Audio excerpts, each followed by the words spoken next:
Welcome to the Wheelbarrow Profits Podcast, episode number 4, with returning guest Chris Wetherall. In this episode, Chris takes a deeper dive into the specifics of cost segregation and the benefits of retiring assets. These practices will help to fully maximize your investment and prevent you from leaving money on the table.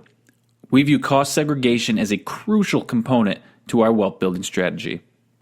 Welcome to the Wheelbarrow Profits Podcast, where you get multifamily investing made real. Learn from top players in the real estate investment world as they share their secrets with you and discover proven strategies on apartment investing that actually work. To learn more about Wheelbarrow Profits, visit jakeandgino.com, your one-stop shop for everything multifamily. Now to your hosts, Jake and Gino. Hello, everybody. This is Jake Stenziano, host of the Wheelbarrow Profits Podcast, here with my co-host, Mr. Multifamily himself, Gino Barbaro. Gino, how's it going today? Mr. Jakey, I'm doing great. How you doing? I'm doing great. Today's guest is Chris Wetherall. This is Chris's second episode of a 3-part series on how you can grow the value of your real estate investments while at the same time depreciating these assets.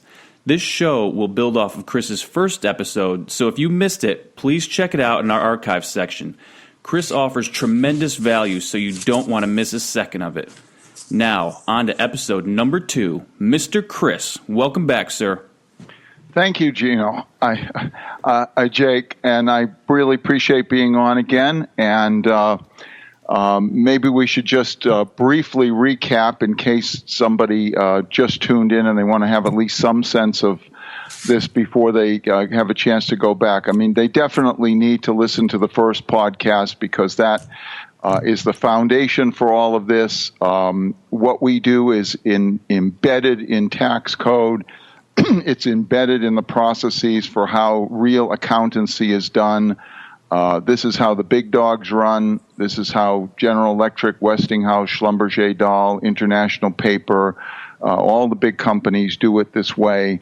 But we've been able to downsize it. That's been really my goal, to the point where an investor with property that's only maybe 300, 500,000 basis can be able to take advantage of the same program. I mean, it's just a matter of being able to take this level of accountancy and detail into property ownership. And it's the same thing if you were going someplace and, you gave somebody a $10 bill for a purchase.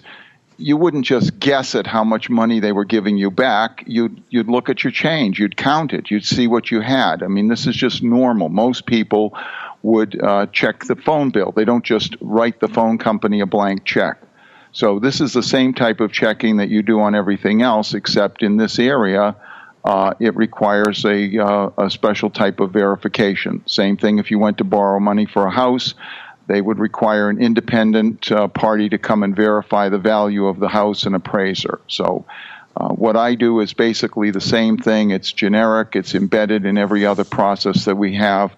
But the small property investor usually has no idea about this, and the smaller accounting firms have no ability. Well, accounting firms basically don't have the ability to do this in-house. It's supposed to be an independent third-party verification, and they actually would have a vested interest in the outcome, so that doesn't really serve the way the government has this set up.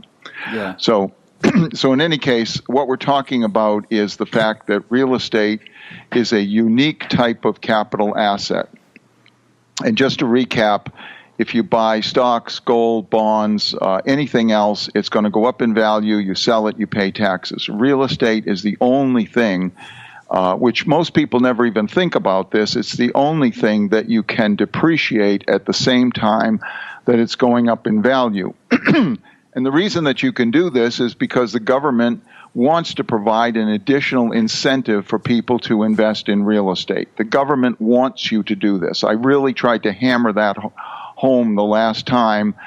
Because there's so many people that will say, "Oh, well, you get audited, you're at risk, you're this." No, you're not. This is actually a government program. It's social engineering through tax policy to direct capital towards real estate instead of the stock market, instead of gold, which actually doesn't create many jobs. It doesn't recycle in the economy very fast.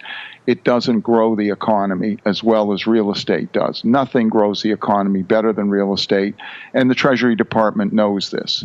Jake and Gino seem to know it, because personally, as individual investors, there's really it's a very good way to grow your own economic status. So going forward, what I want to do is explain what this. I'm going to focus on only one Treasury program here, and there are many others that I work with that have to do with various types of deductions, credits, incentives for energy, for special types of housing, for other things. So this isn't the only thing that we do, but in this case, we want to focus on what's called modified accelerated cost recovery system. That's really what we were talking about in the first podcast. It's commonly referred to as cost segregation. Years ago, it was referred to as component unit depreciation.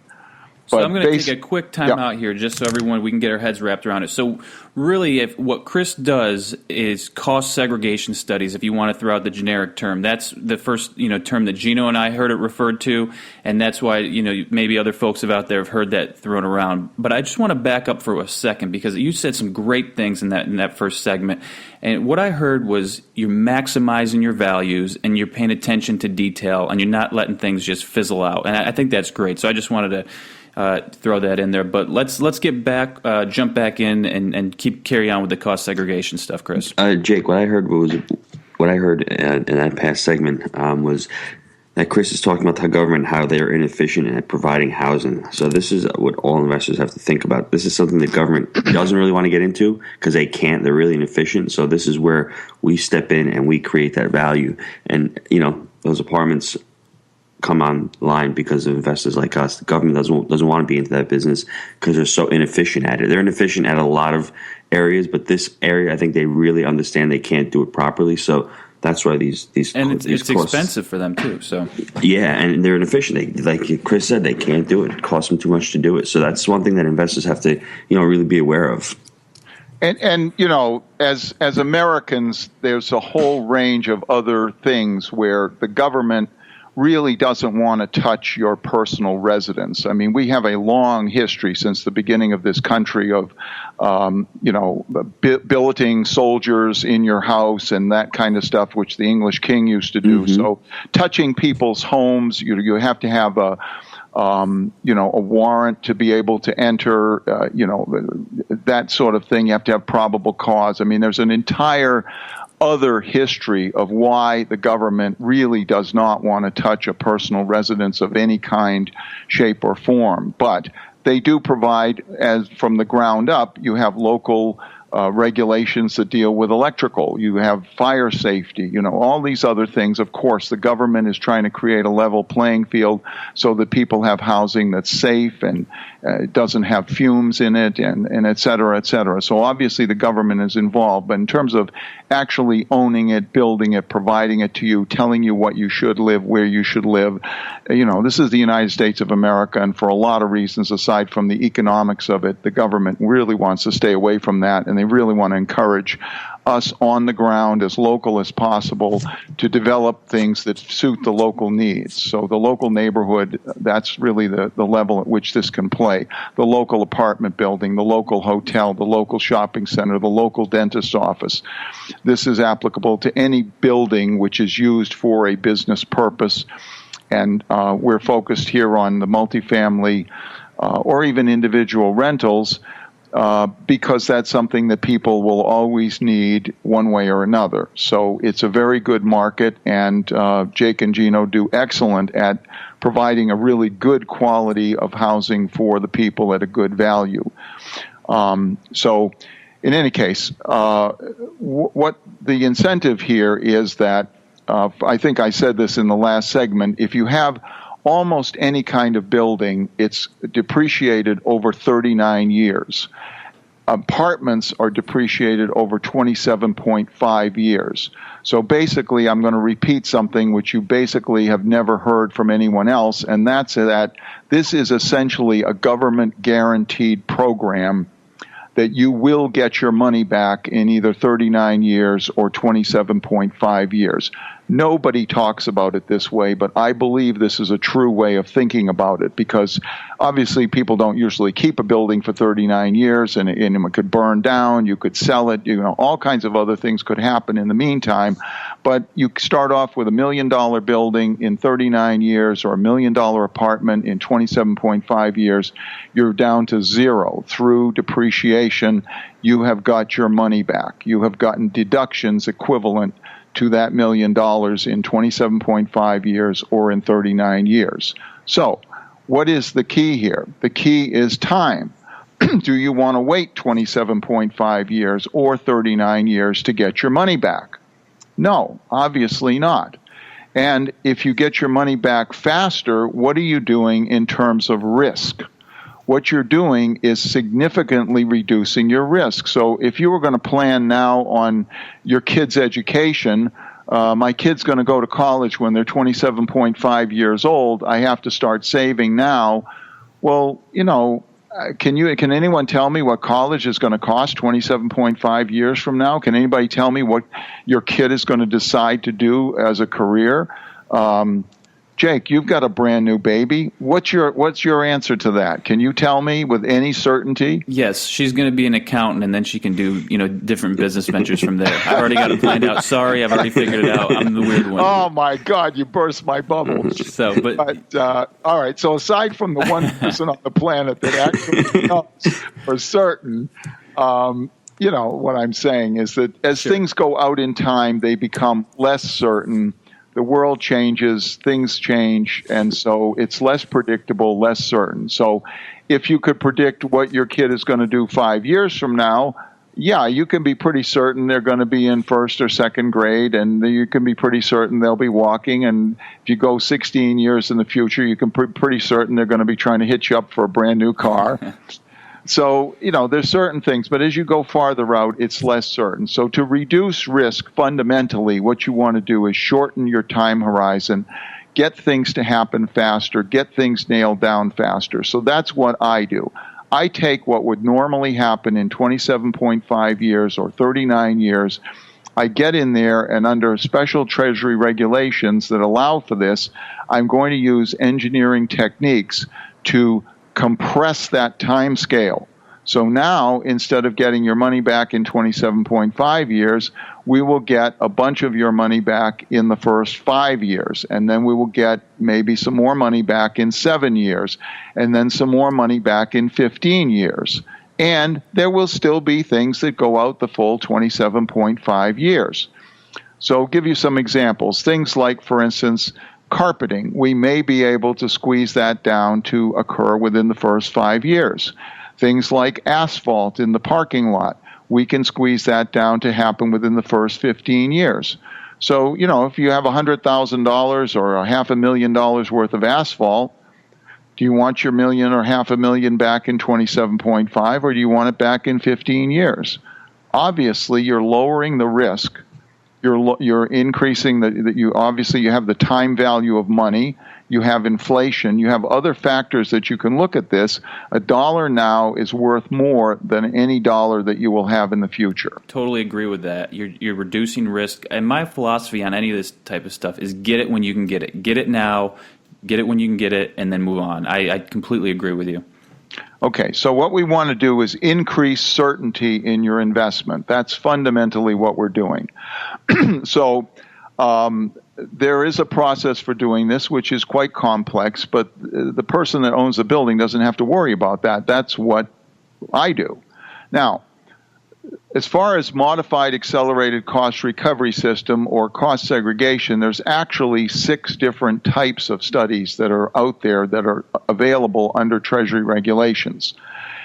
And I would caution people to really, really check out the idea of this. If somebody says, oh, yeah, we do cost segregation, or somebody says, oh, yeah, well, we already do that, you really want to know something about this, because what 95 or more % of all the studies that are done are engineering-based studies. But that is not the same thing as a full engineering protocol study.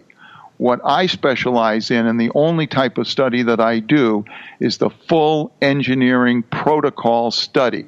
This is the IRS preferred methodology, and it's my absolute preferred methodology. It's Jake and Gino's preferred methodology. Okay, so this is where you need a little bit of sophistication in terms of being a person in the marketplace looking at this. Now, there is a rule of thumb method, or an account, or an invoice method. The rule of thumb method is something you absolutely want to stay away from. Somebody will sit at their desk and they'll just use rule of thumb, throw out some numbers. It'll look attractive. You'll look like you're getting a bunch of deductions. But the problem with that is you're only getting 30 to 35% of just a basic engineered method, and it's absolutely not defensible. If it comes under audit, you will lose. You may lose the whole thing, or you may lose a substantial part of it, but this is not a defensible method. So you're taking a chance. Am I going to get audited? Am I not? And you're also not getting the biggest bang for the buck, and you're probably going to pay the same price for that type of study as you would for the really full study.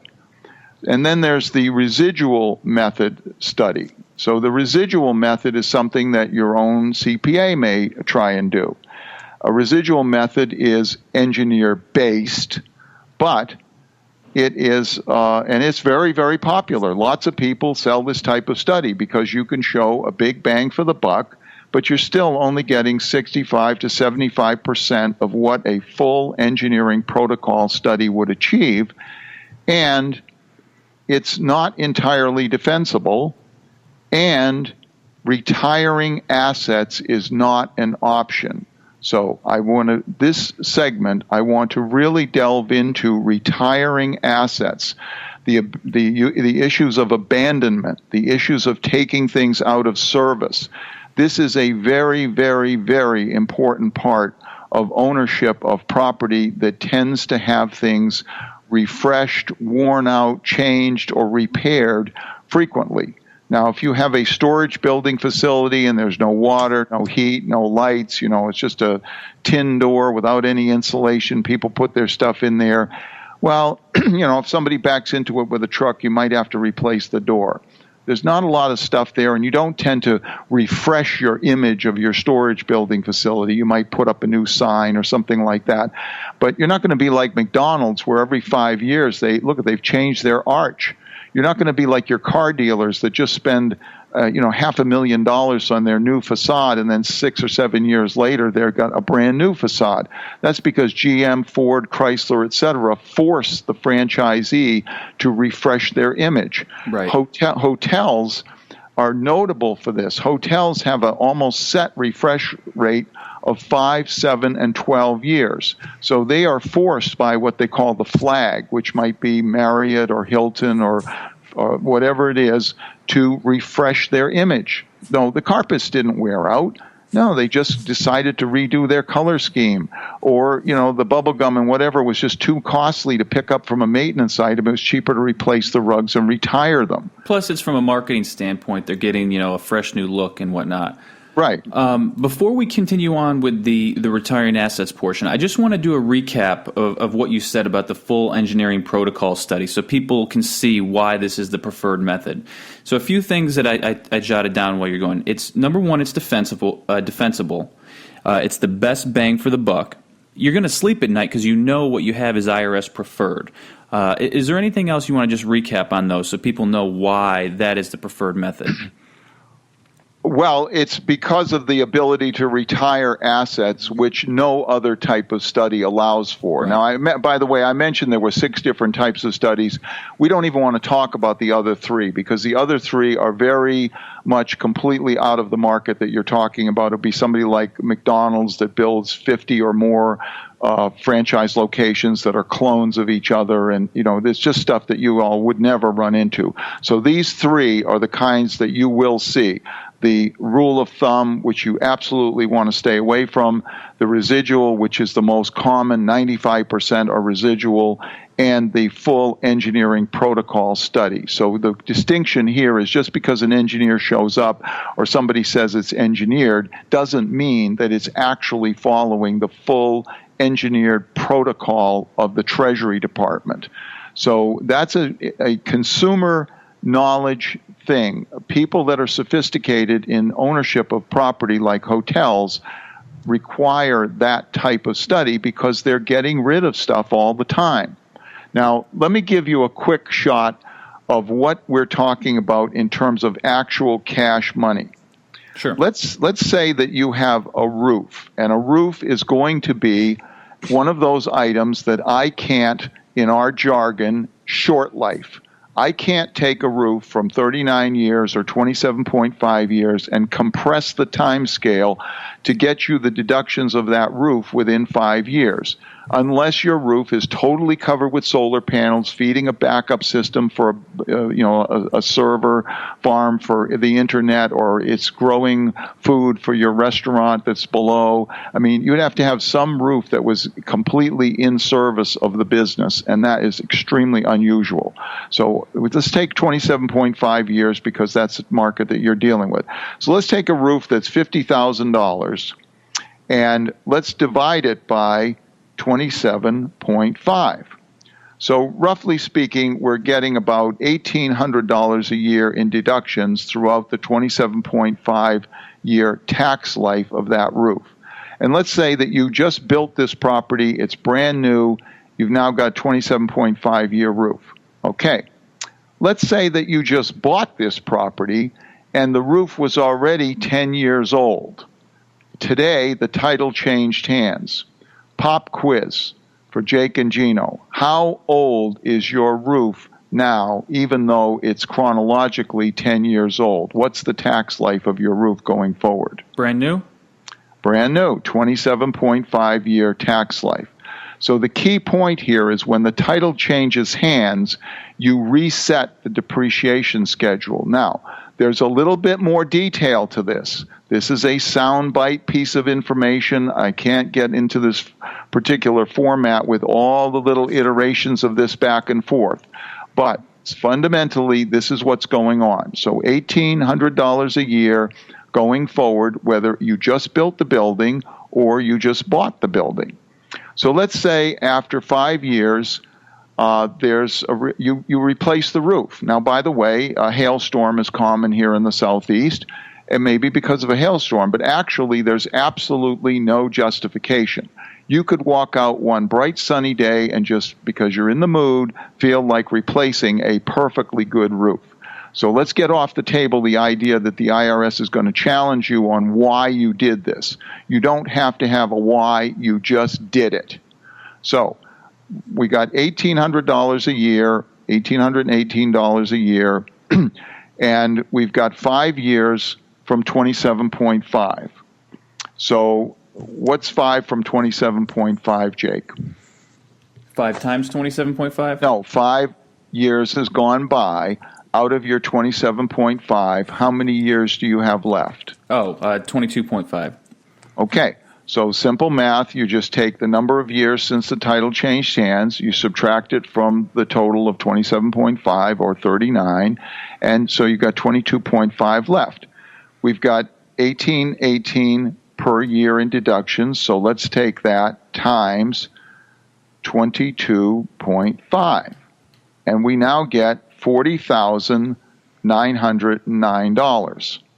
So that means that out of your original $50,000 in value for the roof, you've now got $40,909 in unused tax deductive life.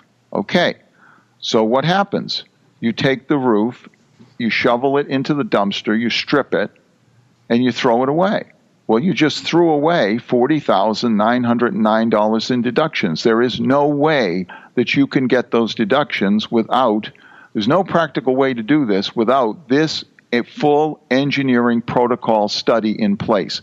You have to have this format to be able to have the Treasury allow you to take this deduction. Also, you would not know what the value of the roof was. And we can forensically recreate the value of the roof according to Treasury protocol, assign this value to it, and assign a life to it. So that's one of the things that this process does, is it assigns a value and a life to everything in the building, whether you actually know what it costs or not. We can do it according to Treasury protocol, so you actually will have a number to work with. So let's say that you have an ordinary income rate. We have to translate this into cash. Okay, so Jake and Gino, what's an ordinary income rate that the average investor would have? Gino, what do you think? 33%, 35%, somewhere around there, I Okay, guess. well, let's go with 35%. By the time it gets done with your C Corp, your LLC, your S Corp, your proprietorship, whatever, by the time it gets down to the ground level, maybe you have self-employment tax, 35% is fair. So let's multiply this $40,909 times 0.35. Okay? We've got $14,318. So you just threw into the dumpster cash money, net cash money of $14,000 on a replacement roof, which cost you $50,000. So what percentage is $14,000 of $50,000? I would say About 25%. 25, yeah. Okay, so 20 or 25% of the value of the new roof you just threw away. Does this make economic sense to run your property this way? No, and that's what you refer to as scrap value, correct, Chris? Yes, it's exactly the same thing as if you were ripping out copper wire or some other material that you had in the building that you could sell to the scrap yard. Maybe wood flooring that was oak flooring, you ripped it up and somebody buys your old oak flooring. It doesn't matter what it would be, but there's a scrap value to things. So instead of paying somebody to haul it away in the dumpster, you're taking it down to the junkyard and you're getting the scrap value. This is the unused tax deductive life. It's the tax scrap value, if you will, or the deduction scrap value, if you will. And there's no way to recover this. And you won't see this when somebody gives you a proposal and says, hey, let's do this cost segregation study. We're going to save you all kinds of money. Because they can't tell you what you're going to retire. They can't tell you when your roof is going to need replacing. They can't tell you when your HVAC system is going to be replaced. But look at it logically. When was the last time you saw a roof last 27.5 years? When was the last time you saw an HVAC system last 27.5 years? They just don't. Doesn't happen too often. And not only that, the rates of efficiency for energy and other reasons may be a reason why you want to replace it. So let me get a little bit more sophisticated here. Let's say that this was an HVAC system and somebody comes to you and they said, well, why don't you get rid of that R22 system? They're not making R22 anymore. We can sell you this new system that has 410A. It's got a broader evaporative envelope. We can put in this air-to-air heat exchanger. We can save you money. You can run on dual fuel. You can choose electricity or natural gas. You can start cutting your costs. And you're listening to all of this and you say, wow, this is great. I can save money on energy. What's it going to cost? Well, it'll cost you $50,000. Well, what's the payback? Oh, well, you'll get your money back in 10 years. And you're like, oh, wait a minute. I don't know if I'm even going to own this building in 10 years. The thing is there. It's making noise. It's keeping the place cool. It's heating. I don't want to do this. But if you combine with that the factor of being able to retire that $50,000 HVAC system, the same thing would apply. The same numbers would apply. And you'd end up getting $14,000 in retiring the old system. So now instead of a payback on energy of 10 years, you may get a payback on energy by combining these things together of 6 or 7 years.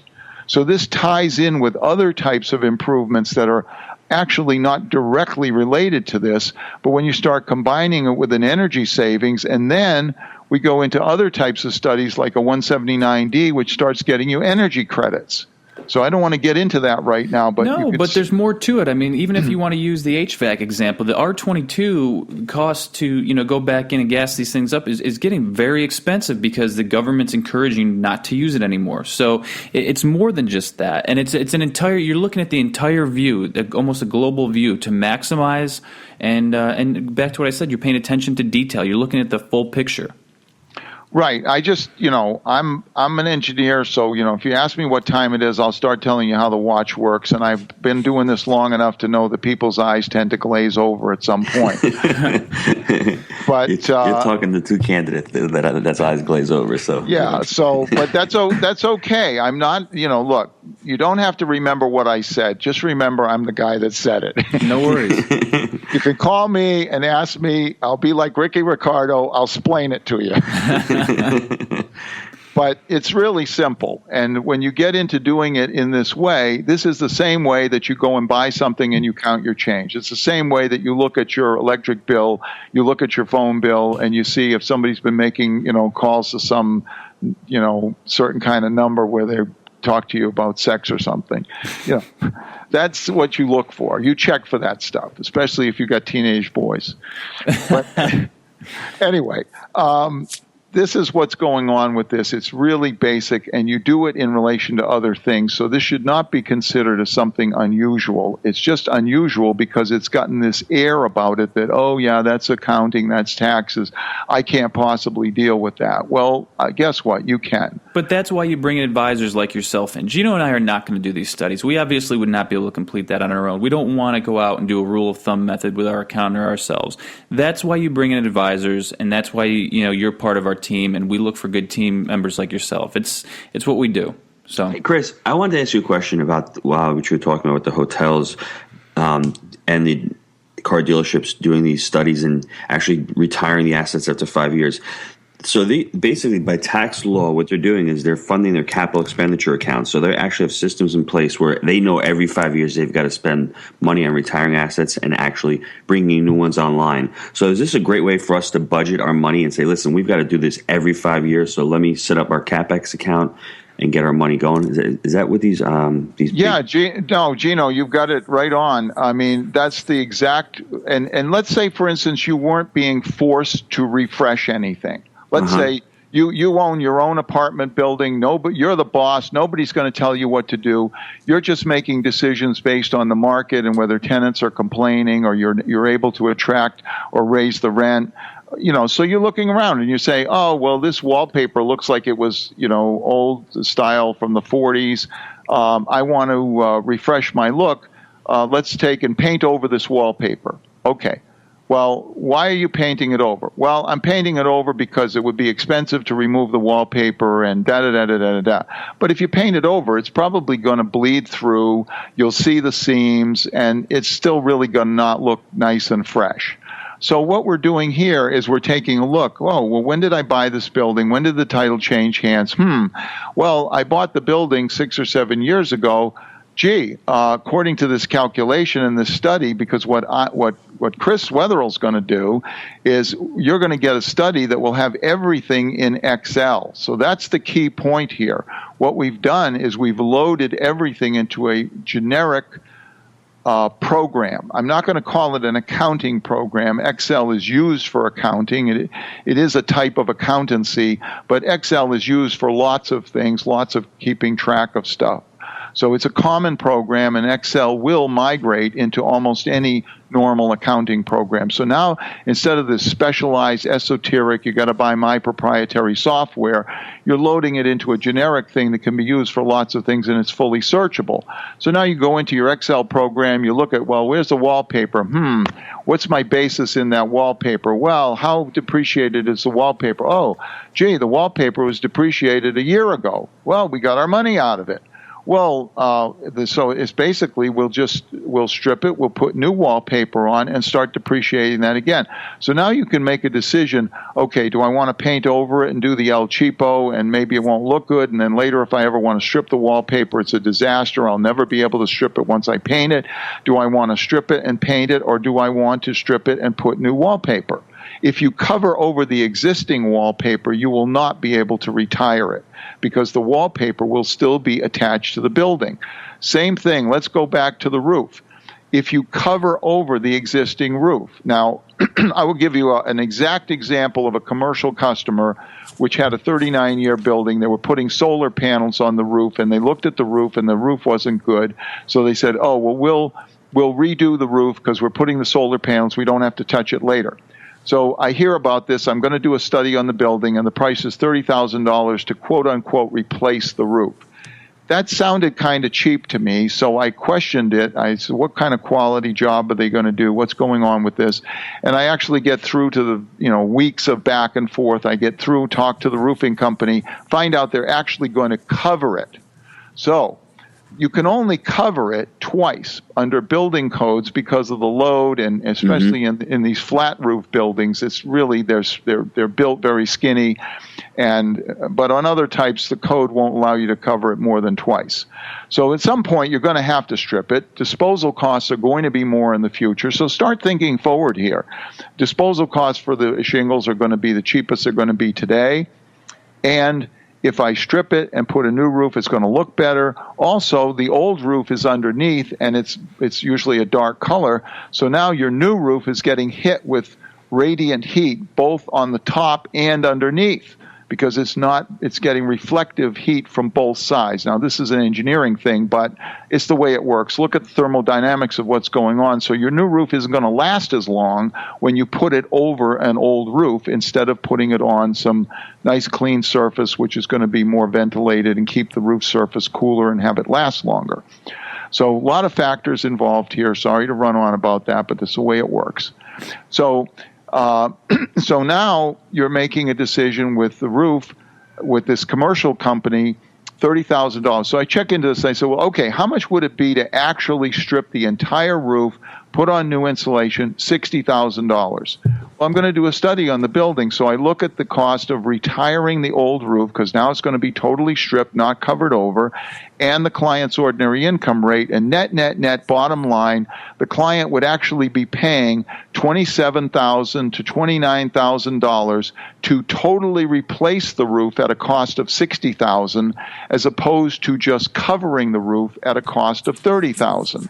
Because of the deductive value of being able to remove the old roof. And then you've got the intrinsic value of the increased insulation, the increased energy efficiency, the increased life, and also there are some roofing products which the warranty will not be valid, or the warranty will be very short if you put it over an old roof because it wasn't installed. So you really want to look at your warranty. You also want to look at insurance claims, because sometimes an insurance company in certain instances will not honor a water damage claim because you put the roof over the old roof and it wasn't installed according to warranty, blah, blah, blah, blah, blah, blah, blah. You can go on endlessly looking into this, but the idea of wave of the hand, oh, it's cheaper to cover the roof over than it is to replace it, is not good management. It's not effective use of your capital asset. It's not a good way to look at your investment. You may decide to do that, but decide to do it based on the numbers. Right. That's it. No, I mean, to overly simplify things, we are talking about retiring assets and then starting the clock over again while the rest of the asset is depreciating. And this should affect how you make your decisions, based on the tax implications as well. It makes sense. Right. And so now when you're running your apartment building, you can look at the carpeting. You can look at, obviously, you look at appliances, counters, cabinets. You can look at everything, and you can start to make decisions. Well, do I want to replace the windows because of energy efficiency, and this is how much energy I'll save? Well, also, if I replace the window and retire the old window, I've got this additional benefit. So now you start combining. These benefits do not conflict with each other. One does not subtract from the other. They are additive. These are additive benefits.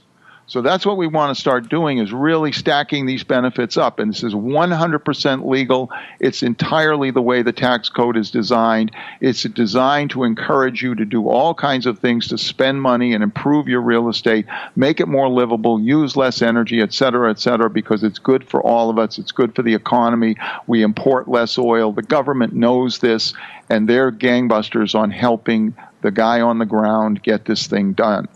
Chris, let me ask you a question. I've been wanting to ask you this. What type of owner would benefit from your studies? A guy owning a duplex, a guy owning a fourplex? I mean, who are you really think would really benefit from these types of programs? Well, I'm a big fan of accountancy, and in my career in the past, I ran a reasonably good-sized company. I had an accounting department of 3 people.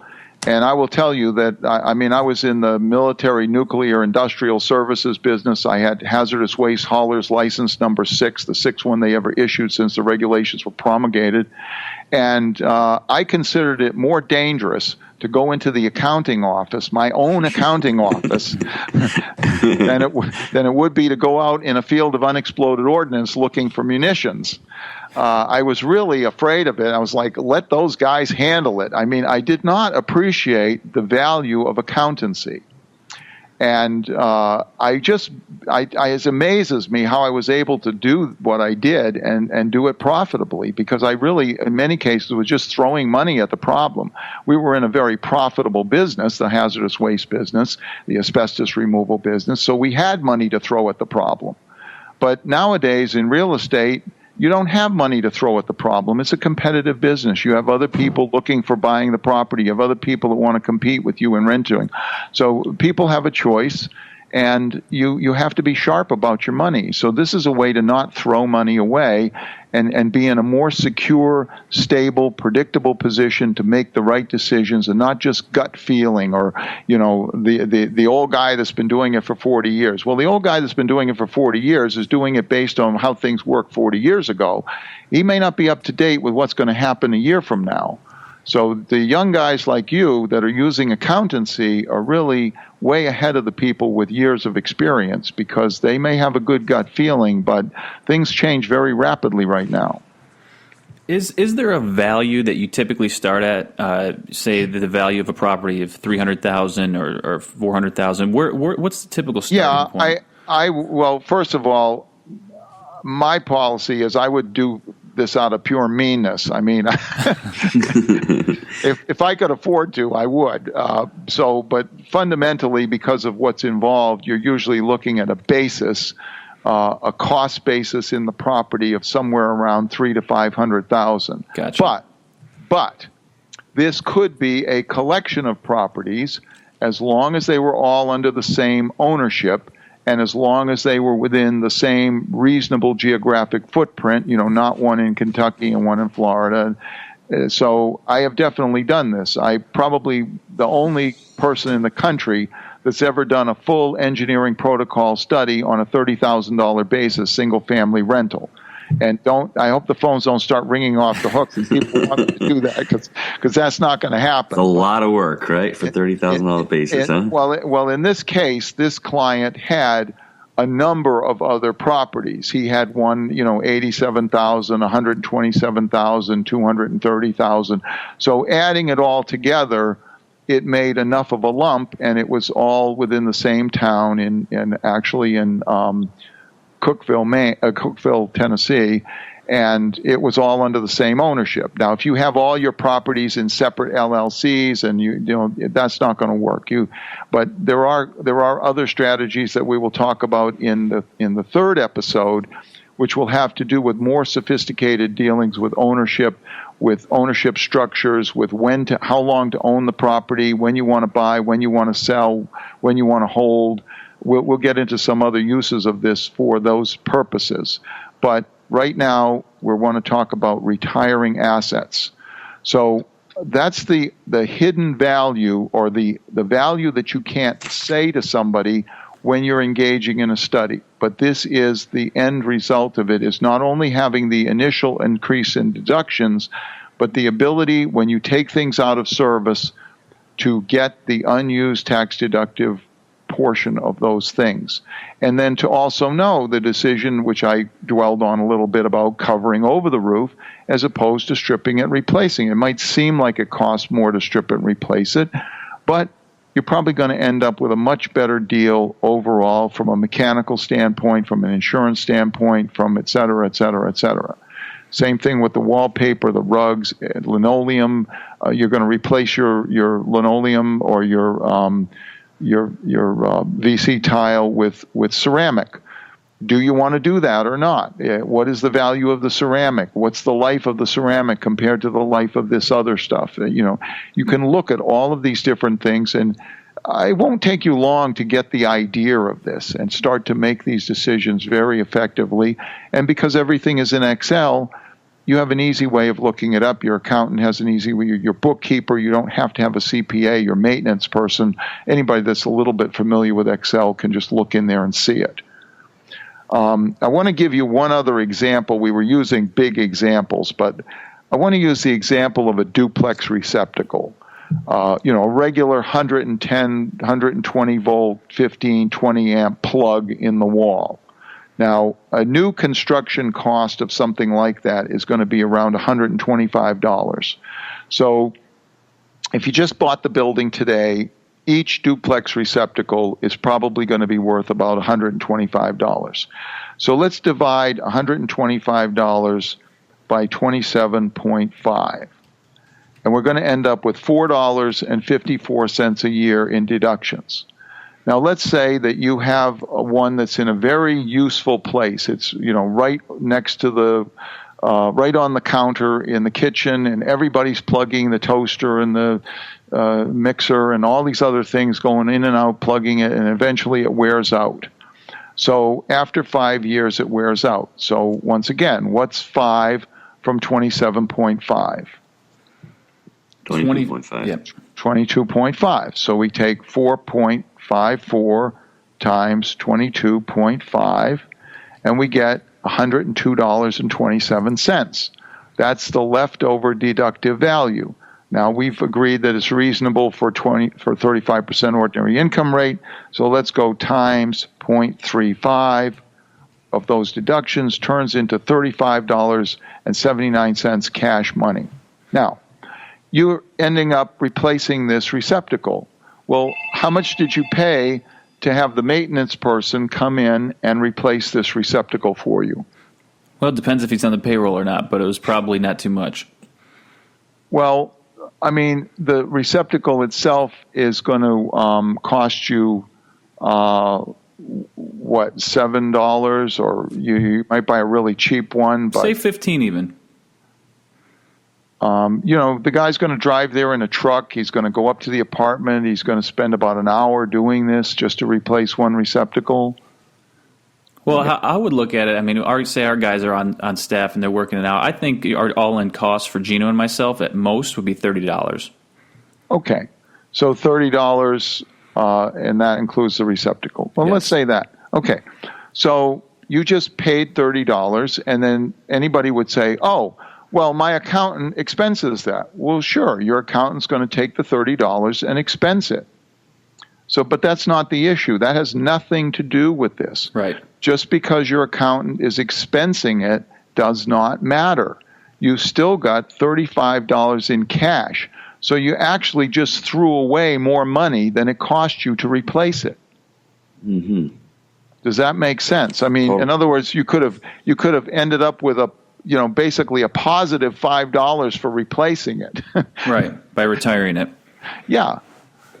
So this works with very little things. And the reason it works with very little things is because everything's in Excel. It's easily accessible.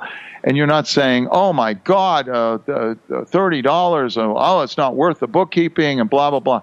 No, just have your maintenance guy throw the receipt in a shoebox, and you have your bookkeeper, doesn't have to be a CPA, can load these things and look at them. And this is the way you manage stuff in and out. What about a doorknob? What about a lock? What about a door? What does it cost you to replace these things? But what do you do with the unused tax-deductive value of the door that got kicked in and that you threw in the dumpster? And this is what's important when you're running a business. You might say all these little things, but all these little things add up to big things. That's one thing we have to always remember in real estate. Little things add up to big things. So that's truly important. Right. So that's why I wanted to bring it down to this small stuff, because this is the death of 1,000 cuts. Here's the thing. Gino and I know from experience that these studies that Chris has done for us, they provide tremendous value to our group. We wouldn't have Chris on the show if that wasn't the case. So we just want to give him a little nod there, because we have worked with Chris. We do recommend Chris, and they really do. They've made a big difference in our overall cash flow. So, Chris, do you want to let people know how they can get a hold of you? Okay, let me leave you with one last little point here to drill this in even further. Sure. Okay, how much do you have to collect in rent? How much cash flow do you have to do in business in order to be able to throw away $35 in cash? You guys tell me. So you're saying... What's your profit margin? Is your profit margin 20%? It just depends. It can be anywhere from 10 to 30%. Okay, so let's pick 20%. How much actual cash money do you have to take in to be able to throw away $35? Let's multiply that out. $35.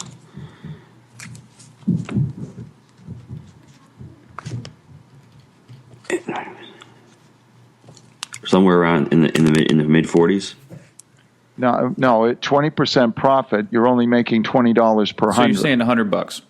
More than $100. Yeah. I'm saying 100. Oh, I see what you're saying. Okay, gotcha. 135, 100. I want to drill home the pain. I mean, this is not losing. just You're losing. This is not just throwing away $35. You have to bust your butt to go earn and cash flow $135 to $145 so you can turn around and throw it away. You might as well not have got out of bed that day. Am I drilling it in deep enough here? You are. Get it right. Stop throwing away dollars, or it takes too long to earn them. Right. That's it. So if you want to run it like a manager in a business, and it's anything. I mean, when I was a kid, my family had this little store, and we had bottles of cooking oil, and there were, of course, everything was glass. And my father would go nuts when, I was a kid and it was heavy. If I would drop it and break a bottle, he'd have to sell the whole case just to make up for the loss of that one bottle. So it was like completely useless that he got the delivery and we put it on the shelf and everything. If a customer dropped a bottle and it broke, we lost the entire profit in the case right then and there, the whole work of selling that whole case. So I learned at an early age that it's not just the loss of the thing itself, it's the whole work that you have to do of replacing it is much bigger than that amount of money. So I really want people to get the idea of what they're losing out of this is their time. And fundamentally what my business is gaining time. So it's not only time in compressing the money and reducing the risk, but it's time in you not having to spend more money working and collecting rent and all the other things that you have to do to get money to just turn around and have it fly out the back door. So that's why I really like this type of study, the ability to retire assets, the ability to control things that are taken out of service for whatever reason, for damage or because you want to refresh your image or upgrade for energy or whatever reason, it doesn't matter. You want to be watching the back door here of what's going out the back end. And actually, even in restaurants, almost nobody does this, but there's actually a program where you can weigh the food that people leave on their plate and retire the unused food. Gino. Wow, that's cool. Gino, actually, never don't heard throw of away that chicken before. parm, baby. Don't throw that chicken parm out the door. No, I mean, I've only ever seen one restaurant do this, and it was an Oriental restaurant. They're really sharp on the money, and that's a highly competitive business. So if you wonder how come they can feed you so much at so cheap, it's because they run a really efficient business. Well, they have to. I mean, profit margins, restaurants are 4 or 5%, so they know that every penny counts. That's the problem. So that's what I want all of us to do. It doesn't matter if we're making a lot of money. Waste is waste, and I'm definitely against waste. I'm especially not in favor of unnecessarily sending money to somebody whose website ends in .gov. Very good. Jake, let's wrap this up. I want to know what we're going to talk about in the third podcast because I'm really excited to listen to Chris. So I know in the third podcast, Chris is going to get into some more practical examples and then put a bow tie on the entire cost segregation studies and whatnot. So that's what we're going to be hitting in the next episode. Chris, do you have anything else for us today? No, that's basically it. I really appreciate the opportunity to speak with all the folks that are out there, and I hope that some comments come in and find out if I'm explaining things simply enough or too much, or, I'd like to adjust what I'm doing so that it's applicable so people can really, I want everybody to go out the door with something that they can use today. This is not fancy schmancy stuff. This is really practical, and I want you to be able to use it today. And the next time we'll talk about how am I looking at buying a property and now analyze it before I buy it? When am I deciding to sell? The macroeconomic picture of the comings and goings of this, and maybe some tips on some accountancy programs, which will be simple and easy and practical for the person to use right in hand with your maintenance person, your bookkeeper, that sort of thing. Hey, Chris, give us your company's website real quick before we hop off in case folks want to check it out. It's if somebody wants to get a hold of me, it's Chris Wetherall. It's WETHERALL. My email is chrisw5x5@gmail.com. So that's CHRISW, the number 5, the letter X, the number 5 at gmail.com. So chrisw5x5@gmail.com. And my number is 865-220-9002. And the website is elbcostseg.com. So elbcostseg.com. Perfect. But the best thing is just send me an email and, send Jake or Gino email questions. We'll be very happy to answer your questions. I really want to find out what is a practical way to relay this so people can engage in it. Great. All right, guys. Well, thanks for the call, and we will be back on for episode number 3. Thanks, guys. Okay. Adios, muchachos. See you, Chris. Bye-bye. We trust that you enjoyed the Wheelbarrow Profits podcast. Visit jakeandgino.com, your one-stop shop for everything multifamily. See you next time when Jake and Gino share more of their investing secrets with you.